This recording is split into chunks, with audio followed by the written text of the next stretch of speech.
राम राम सा।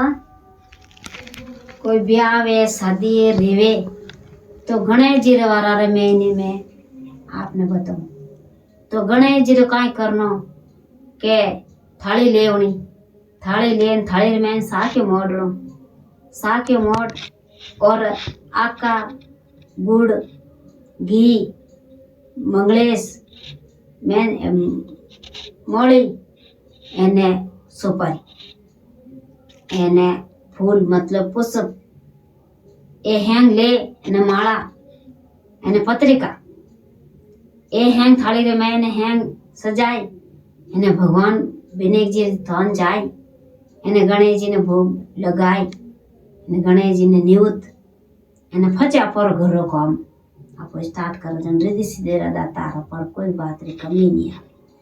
वो भगवान गणेश जी ने अपन याद करना बहुत जरूरी। गणेश जी ने याद करो तो रिद्धि सीधी कोई कमी नहीं आवे। इन वास्ते ओ अपन भूल चूक कदे नहीं राखना। पहली रिद्धि सीधी रदा तार विना ने न्यूतो देवनो पछे दूजो काम करना। जय गणेश जी री जय हो।